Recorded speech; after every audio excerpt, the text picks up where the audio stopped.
Aloha, everyone. I trust you are making the most of the gift that is today.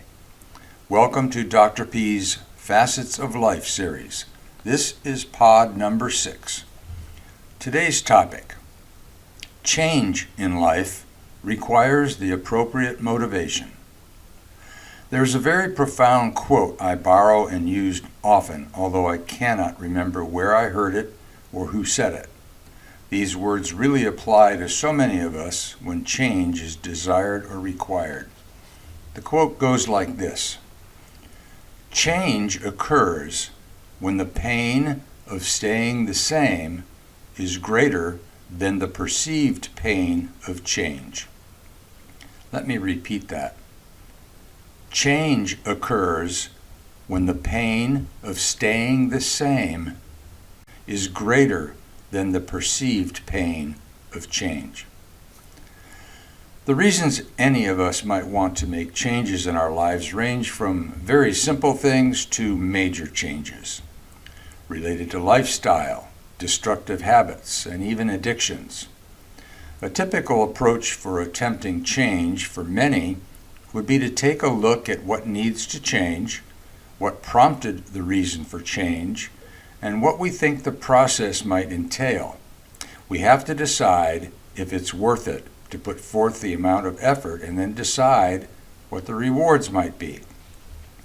By the time we go through the entire process of deliberation on what I just stated, it may seem like the price of change is too high and requires too much effort.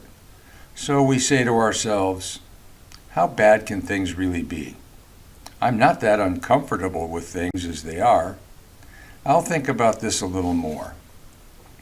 In many instances, things aren't that bad, and the idea of maintaining the status quo seems okay. On the other hand, if we're talking about a physical and/or emotional issue, such as being overweight, not exercising, tobacco or substance abuse, an abusive relationship, a contentious relationship, lack of boundaries with others, and so many other things, it is ultimately a situation which can have unwanted consequences at some point in the future.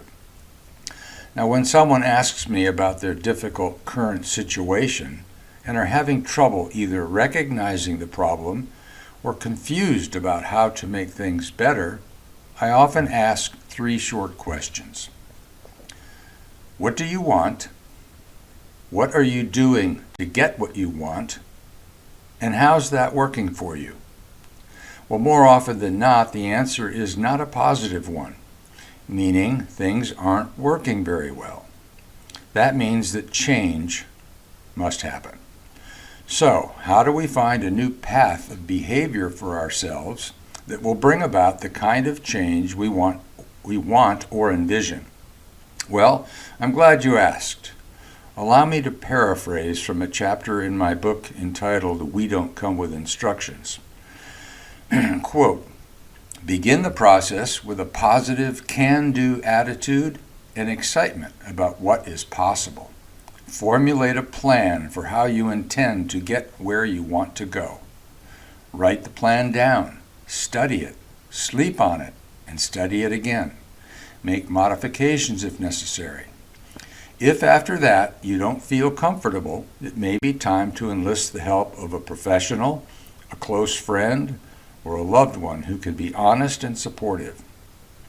Once you get comfortable with your chosen plan, get pumped up with enthusiasm and jump in with both feet.